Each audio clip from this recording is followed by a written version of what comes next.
Hello, আচ্ছা এসবের মানেটা কি? তুমি কোথায় ছিলে সারাদিন? তুমি জানো আমি কি পরিমাণ টেনশন করছি তোমাকে নিয়ে? কিছু হয়েছে? তুমি ঠিক আছো? তোর ফোন বন্ধ ছিল কেন? আজকে আসোনি কেন? কিছু তো একটা বলবে না? একটাবার তো এটা মনে করবে যে কেউ একজন অপেক্ষা করে আছে, কেউ হয়তো টেনশন করতে পারে। কথা বলছো না কেন সিমিন? হ্যালো শুভ,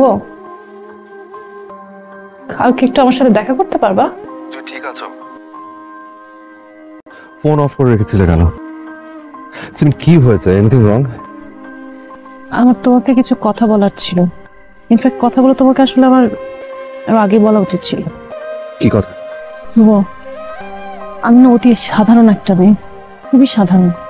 আমার জীবনের সবচেয়ে অসাধারণ ঘটনা ছিল তোমার সাথে দেখা। তারপর প্রকৃতির নিয়মেই হয়তো আমরা কাছাকাছি এলাম, বন্ধুত্ব হলো। আমি তোমাকে কাঁদে কেন বলো? শুভ, আমি এরকম না। তুমি আমাকে যেরকম দেখছো বাইরে থেকে, আমি ঘরের ভেতর সম্পূর্ণ আলাদা একটা মানুষ। সিমিন, আমি সিমিন আমি আমি তোমার কথা কিচ্ছু বুঝতে পারছি না। আমাকে একটু খুলে বলবে কি হয়েছে? তোমাকে নিয়ে যে স্বপ্নগুলো, আকাঙ্ক্ষাগুলো আছে, সেগুলো কখনো পূরণ হবে না, কখনো পূরণ হয়নি।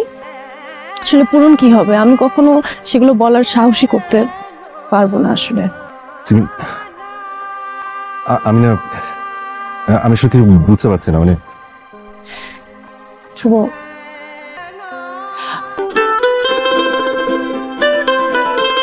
আলহামদুলিল্লাহ। এই কথাগুলো তোমাকে আমার অনেক আগে বলা উচিত ছিল।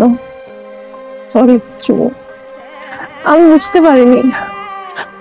আমার কাছে মনে হয়েছে যে এঙ্গেজমেন্টটা আমার জন্য একটা স্বাধীনতার পথ খুলে দিচ্ছে। আমি উঠতে পারবো ঠিকই, কিন্তু ডানা ঝাপটে আমি আকাশ পাড়ি দিতে পারবো না।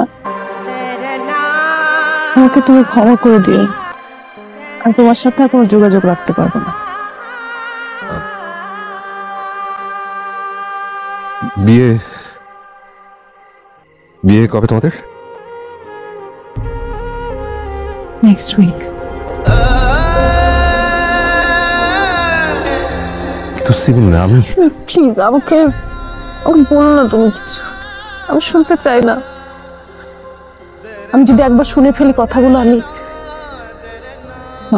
আমি কিছু করতে পারবো না। আমাকে নিয়ে মাফ করে প্লিজ। ভালো থেকো।